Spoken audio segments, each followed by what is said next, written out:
ৰাভা হাছং স্বায়ত্তশাসিত পৰিষদৰ তিনি জাতীয় সংগঠনৰ সংবাদমেল 16 নং দ্বাৰকা সমষ্টিৰ নিৰ্দলীয় প্ৰাৰ্থীৰ অভিযোগ নাকচ ৰাভা হাছং স্বায়ত্তশাসিত পৰিষদৰ নিৰ্বাচন চমুচাপি অহাৰ লগে লগে বিভিন্ন দলৰ প্ৰাৰ্থীসমূহৰ মাজত নিৰ্বাচনী উষ্ম বতাহ বৈ থকাৰ সময়তে বিভিন্ন প্ৰাৰ্থীয়ে নিজ নিজ পৰিষদীয় অন্তৰ্গত ঠাইসমূহত নিৰ্বাচনী প্ৰচাৰ চলাই গৈ আছে। তেনে সময়তে 16 নং দ্বাৰকা পৰিষদীয় সমষ্টিৰ নিৰ্দলীয় প্ৰাৰ্থী মুদিত ৰাভাই NKTVৰ জৰিয়তে দ্বাৰকা আঞ্চলিক ৰাভা ছাত্ৰ সন্থাৰ ৰাভা মহিলা পৰিষদ আৰু ষষ্ঠ অনুসূচী দাবী সমিতিয়ে নিৰ্দলীয় প্ৰাৰ্থীক পূৰ্ণ সমৰ্থন কৰা আৰু ৰাভা হাছং যৌথ সংগ্ৰাম সমিতিৰ প্ৰাৰ্থীক পূৰ্ণ সমৰ্থন কৰা আৰু ৰাভা হাছং যৌথ সংগ্ৰাম সমিতিৰ প্ৰাৰ্থী বাছনি কৰাৰ ক্ষেত্ৰত জেৰা কৰি দুৰ্ব্যৱহাৰ কৰা বুলি কোৱা মন্তব্যক আজি দ্বাৰকা আঞ্চলিকৰ তিনিওটা সংগঠনে স্পষ্টীকৰণ দিয়াৰ লগতে নাকচ কৰি এক সংবাদমেল আয়োজন কৰে। লগতে ৰাভা হাছং অঞ্চলত সদায় শান্তি সম্প্ৰীতি বজাই ৰাখিবলৈ সমষ্টিবাসীক আহ্বান জনায়। গোৱালপাৰাৰ পৰা উদ্ধৱ চন্দ্ৰ নাথৰ ৰিপৰ্ট পি সংবাদ। শ্ৰদ্ধাৰ সাংবাদিক বন্ধুসকল আৰু দ্বাৰকা আঞ্চলিক ৰাভা ছাত্ৰ সন্থা, দ্বাৰকা আঞ্চলিক ৰাভা মহিলা পৰিষদ আৰু দ্বাৰকা আঞ্চলিক ষষ্ঠ অনুসূচী দাবী সমিতিৰ তিনিওটা ৰাভা জাতীয় সংগঠনৰ সভাপতি সম্পাদক উপদেষ্টা মণ্ডলী আৰু লগতে বিষয়ববীয়াসকল, যোৱাকালি 16 নং দ্বাৰকা পৰিষদীয় সমষ্টিৰ নিৰ্দলীয় প্ৰাৰ্থী শ্ৰী মুদিত কুমাৰ ৰাভাই NKTVৰ জৰিয়তে দ্বাৰকা আঞ্চলিক ৰাভা ছাত্ৰ সন্থা, দ্বাৰকা আঞ্চলিক ৰাভা মহিলা পৰিষদ আৰু দ্বাৰকা আঞ্চলিক ষষ্ঠ অনুসূচী দাবী সমিতিয়ে নিৰ্দলীয় প্ৰাৰ্থীক পূৰ্ণ সমৰ্থন কৰা আৰু ৰাভা হাছং যৌথ সংগ্ৰাম সমিতিৰ প্ৰাৰ্থী বাছনিৰ ক্ষেত্ৰত জেৰা কৰি দুৰ্ব্যৱহাৰ কৰা বুলি কোৱা মন্তব্যক আমি দ্বাৰকা আঞ্চলিক ৰাভা ছাত্ৰ সন্থাৰ, দ্বাৰকা আঞ্চলিক ৰাভা মহিলা পৰিষদ আৰু দ্বাৰকা আঞ্চলিক ষষ্ঠ অনুসূচী দাবী সমিতিয়ে তাক আমি স্পষ্টীকৰণ দিব বিচাৰিছোঁ। ৰাভা জাতীয় সংগঠনৰ এটা অৰাজনৈতিক সংগঠন, যদিও অৰাজনৈতিক সংগঠন, কিন্তু ৰাভা জাতিৰ অস্তিত্ব ৰক্ষাৰ ক্ষেত্ৰত জাতিটোক আগবঢ়াই লৈ যোৱাত ৰাভা হাছং যৌথ সংগ্ৰাম সমিতিৰ যি প্ৰক্ষেপিত প্ৰাৰ্থী জাতীয় সংগঠনৰ সমূহ সহযোগিতাত আগবঢ়াই আহিছে। ৰাভা জাতীয় সংগঠনে আঞ্চলিকৰ প্ৰতিজন ব্যক্তি, প্ৰতিখন জ্ঞাতি সমাজ, প্ৰতিখন অনুষ্ঠান প্ৰতিষ্ঠান, ৰাইজৰ সহযোগত আন্দোলনৰ কাৰ্যসূচীসমূহ আমি সফল ৰূপায়ণ কৰি আহি আছোঁ। সেইবাবে আমি অঞ্চলস্থ প্ৰতিজন ৰাইজক শ্ৰদ্ধা কৰোঁ, মৰম কৰোঁ আৰু আশীৰ্বাদ বিচাৰোঁ। সেইবুলি জাতীয় সংগঠনৰ জাতিটোক অস্তিত্বক পাহৰি এজন নিৰ্দলীয় প্ৰাৰ্থীক সমৰ্থন কৰাটো কোনো যুক্তিৰ কথাই নহয়। এজন নিৰ্দলীয় প্ৰাৰ্থীয়ে নিজৰ নিৰ্বাচনী ইস্তাহাৰ বা ইছ্যুসমূহ দাঙি ধৰাৰ পৰিৱৰ্তে আঞ্চলিকৰ জাতীয় সংগঠন আৰু জাতিটোৰ বাবে আঞ্চলিকৰ জাতীয় সংগঠনক টাৰ্গেট কৰি মন্তব্য আগবঢ়োৱাটো অতিকৈ দুৰ্ভাগ্যজনক আৰু জাতিটোৰ বাবে ই ক্ষতিকাৰক। নিজকে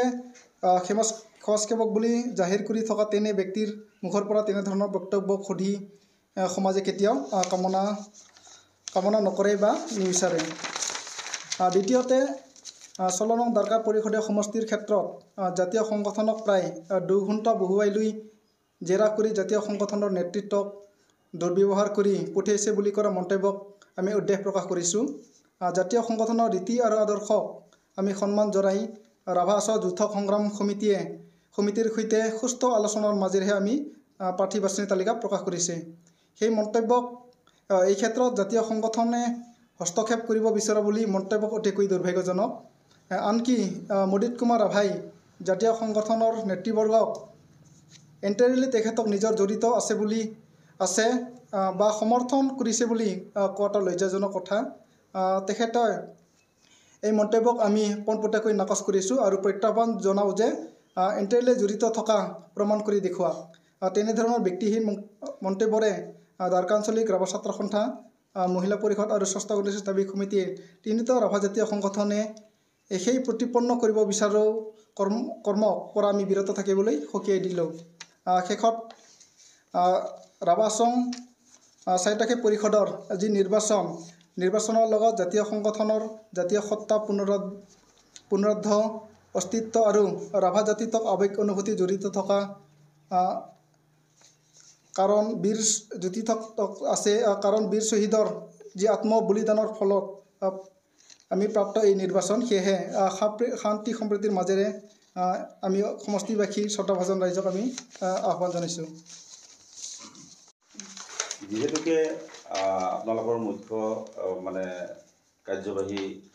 সদস্য টংকেশ্বৰ ৰাভাই বিভিন্ন সভামতিবিলাকত ভাষণ দিয়ে যে ৰাভা হাছং মানে এখন ফুলনি বাৰী আৰু এই ফুলনি বাৰীত প্ৰতিটো ফুলেই প্ৰয়োজন আছে, যেনেকৈ এখন বাগিচা হ'বৰ বাবে বহুত ধৰণৰ ফুল লাগে। ঠিক তদ্ৰূপ তেনেকৈ আপোনালোকে আজি ইয়াত 3টা সংগঠন আছে, মানে ৰাভা ছাত্ৰ সন্থা আছে, তাৰপিছত ৰাভা মহিলা মানে মহিলা সন্মিলনী ন মহিলা পৰিষদ আছে আৰু 6 শিডিউল ডিমাণ্ড কমিটি 6ষ্ঠ অনুষ্ঠিত দাবী সমিতি। এতিয়া আপোনালোকক মই এটা কথাই মানে আপোনালোকৰ পৰা এটা কথা জানিব বিচাৰিছোঁ, যিহেতুকে ৰাভা হাছং নিৰ্বাচন আমাৰ সন্মুখত বেছিদিন নাই, এই নিৰ্বাচনত আপোনালোকে কেনেধৰণেৰে প্ৰাৰ্থীবিলাক কেনেধৰণৰ প্ৰাৰ্থী বিচাৰে বা ৰাভা হাছঙত কেৱল যিহেতুকে ৰাভা অট'নমাছ কাউন্সিলৰ আণ্ডাৰত হয়, ইয়াত সকলোৱে খেলিব পাৰে নে নোৱাৰে, যেনেকৈ ধৰক নিৰ্দলীয় প্ৰাৰ্থী থাকিব, কংগ্ৰেছ থাকিব, এজিপি বিজেপি টাইপ, যৌথ সংগ্ৰাম সমিতিয়ে খেলিব, ইয়াত আপোনালোকৰ কিবা বাক বিদণ্টা আছে নেকি যে মানে একচুৱেলি ৰাভা হাছঙত কেৱল যৌথ সংগ্ৰামে খেলিব বা বিজেপিয়ে খেলিব, তেনেকুৱা কিবা কথা আছে নেকি? নাই তেনেকুৱা নাই। মুঠতে আমি এতিয়া যিটো গণতান্ত্ৰিক কি আছে সেইটো কোনো বা নিৰ্দলীয় খেলিব নোৱাৰিব বা কি কৰিব নোৱাৰিব, মুঠতে তেনেকুৱা আমি কি কৰা নাই। এই ক্ষেত্ৰত আপোনালোকে কিবা সকাহ দিয়ে নেকি? নাই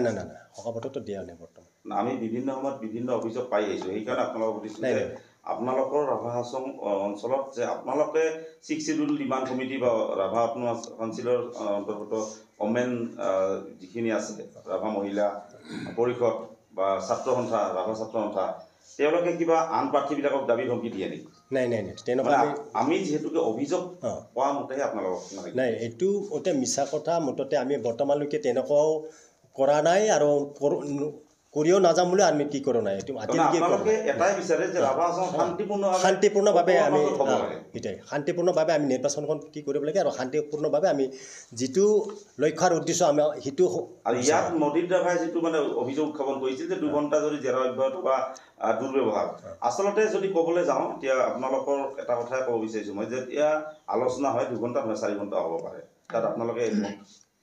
গতিকে 2 ঘণ্টা ধৰি আলোচনা হ'লেও আপোনালোকক কোনো ধৰণৰ দুৰ্ব্যৱহাৰ কৰা নাছিলে? নাই এটা দুৰ্ব্যৱহাৰ কেতিয়াও কৰা নাই আৰু আমিও তেনেকৈ শান্তিপূৰ্ণভাৱে আমি কি কৰি আহিছোঁ। মুঠতে এতিয়া দুৰ্ভাগ্য বুলি আৰু আপোনালোকে ইয়াতে কৈছে যে মানে যে মোদী ৰাভাই কৈছে তেওঁৰ লগত আপোনালোকৰ এটা মানে গোপন ৰিলেশ্যন আছে, মোদী ৰাভাৰ এটা গোপন ৰিলেশ্যন। ইয়াত আপোনালোকে যিহেতু প্ৰেছ ৰিলেশ্যনত আপোনালোকে কৈছে গোপন এটা ৰিলেশ্যন আছে, বুজাবুজি আছে, এইটো কিমান দূৰ সঁচা মিছা? হয়, কথাটো চাওক, যিহেতু এটা আঞ্চলিকৰ বিভিন্ন মানুহ আছে, তাতে জ্ঞাতি সমাজ আছে, বিভিন্ন অনুষ্ঠান প্ৰতিষ্ঠান আছে, প্ৰতিজন মানুহকে যিহেতু আমি শ্ৰদ্ধা কৰোঁ, আমি মৰম কৰোঁ আৰু আশীৰ্বাদ পাওঁ, ঠিক এনেদৰে আমাৰ সংগঠন বা সংগঠনৰ কাৰ্যসূচীসমূহ আমি আন্দোলনৰ কাৰ্যসূচী সফলৰূপে কৰি আহিছোঁ। তেতিয়া আমি প্ৰতিজন ৰাইজৰ লগত যিহেতু আছোঁ, আমি প্ৰতিজন ব্যক্তিৰ লগতে আছোঁ, আমি যিহেতু জাতীয় সংগঠনৰ এটা কাৰ্যসূচী ৰূপায়ণ কৰি যাওঁতে সকলোৱে থাকিবই, তাতে যি তেওঁ নিজৰ সমৰ্থন আছে বুলি এইটো ডাঙৰ কথা, এইটো কথা নহয়। তেওঁ যিটো কৈছে এইটো মানে পঞ্চায়তে আপোনালোকে নাকচ কৰিছে, মানে এইটো আচলতে তেওঁৰ সেই মনে ভবা আপোনালোকৰ হয়। তেখেতক আমি শ্ৰদ্ধাও কৰোঁ, কিন্তু তেখেতক শ্ৰদ্ধা কৰাৰ কাৰণে তেখেতে যিহেতু আঞ্চলিকৰ এজন প্ৰাক্তন সভাপতিও আছিল, সেই সময়ৰ ৰিলেশ্যন আমি সকলোৰে লগতে কৰোঁ। যিহেতু ৰিলেশ্যন আমাৰ ইয়াতে কোনো জাতি জনগোষ্ঠী বা কোনো হিন্দু কোনো ধৰ্ম বুলি কোনো কথা নাই। ইয়াতে আমি সকলোৰে লগত যিহেতু আন্দোলন কৰি আছোঁ, সকলোৱে আমাক সহযোগ কৰি আছোঁ। এই ক্ষেত্ৰত তেখেতৰ লগত কোনোবা থাকিব পাৰে, তেওঁ নিজৰ আত্মীয় কোনো থাকিব পাৰে আমাৰ সংগঠনৰ, সেইবুলি জাতীয় সংগঠনে তেওঁ কেতিয়াও এনেকুৱা কৰা নাই বা তেওঁলোকক তেনেকুৱা কেতিয়াও সমৰ্থন কৰা নাই। ঠিক আছে, যিহেতুকে এজন প্ৰাৰ্থীয়ে অভিযোগ কৰিছে, অৰ্থাৎ আপোনালোকৰ প্ৰেছ ৰিলিজৰ পৰা আমি গম পাইছোঁ মোদী ৰাভা তেওঁ এজন প্ৰাৰ্থী, আৰু তেওঁ ইতিমধ্যে জনাইছে যে মানে NK-টিভিৰ মজিয়াত যে আপোনালোকৰ জাতীয় সংগঠনৰ নেতৃবৃন্দই যেতিয়া আপোনালোকৰ মুখ্য কাৰ্যালয়ত দুৰ্নীতিলৈ গৈছিল, তেতিয়া আপোনালোকক 2 ঘণ্টা ধৰি জেৰা অব্যাহত কৰিছে আৰু তেওঁলোক তেওঁৰ মতে আপোনালোকক যথেষ্টখিনি দুৰ্ব্যৱহাৰ কৰিছে মানে প্ৰাৰ্থী নিৰ্বাচনৰ ক্ষেত্ৰত দুৰ্ব্যৱহাৰ কৰিছে এইটোৱে বুজাইছে তেওঁ তো আপোনালোকে কি কয় আচলতে এই যে 2 ঘণ্টা ধৰা জেৰা অব্যাহত ৰখা বা আপোনালোকক দুৰ্ব্যৱহাৰ কৰা এইটো কিমান দূৰ সঁচা মিছা নহয় এইটো সঁচা কথাও নহয় মুঠতে আমাক এনেকুৱা 2 ঘণ্টা নহয় আমাৰ 1 ঘণ্টা মুঠতে 1 ঘণ্টামান পৰিমাণ কি হ'ব মুঠতে এনেকুৱাহে কৰিছে যেনিবা আমি প্ৰাৰ্থীৰ সম্পৰ্কে আমি 3টা সংগঠনে আমি গৈছোঁ হা যোৱাৰ পিছত যেনিবা আমি এইবাৰ কি কৰিম অলপ পৰিৱৰ্তন কৰিব চাওঁ তেনেকুৱা কৰিব খুজিছোঁ আমি কিন্তু যিটো যোৱাকালি মুদিত ৰাভাই যিটো প্ৰেছ মিটৰ বা কিহত দিয়া হৈছে কিন্তু সি বৰ মুঠলে মিছা কথা আৰু কেতিয়া কাৰণ আমি সুস্থ শৰীৰে আলাপ আলোচনা কৰি আমি আমাক কি কৰিয়ে আহিছোঁ আমি ভালমতে কি কৰি আহিছোঁ এইটোৱে ক'ব বিচাৰিছে যে মুদিত ৰাভাই যিটো অভিযোগ আনিছে আপোনালোকে পঞ্চায়তে নাকচ কৰিছে মানে আপোনালোকৰ সেইটো এনেকুৱা হোৱা নাই নাই সেইটো হোৱা নাই মানে আলোচনা মজিয়াত একদম আমি আলোচনা মজিয়াত তাতে মুঠতে 6 জিলৰো আছে চেণ্ট্ৰেলৰো আছে গোটেইকেইটাৰ মুঠতে আমি একেলগে বহিয়ে আমি আলাপ আলোচনা কৰি আমি কি কৰি আহিছোঁ এতিয়া তেওঁ যিটো কৈছে কিবা 2 ঘণ্টা ধৰি কিবা কৰি আহিছে কোনোবাই কিবা কৰি আহিছে অপমান কৰি দিবা কৈ পঠাইছে বোলে সেইটো প্ৰেছ মিটত যোৱাকালি কি পাই আমি বিৰাট দুখিত হৈছোঁ এতিয়া তেনেকুৱা হোৱাই নাই আৰু আমি সুস্থ শৰীৰে আমি 3টা সংগঠনে একেলগে আমি কি কৰি আহিছোঁ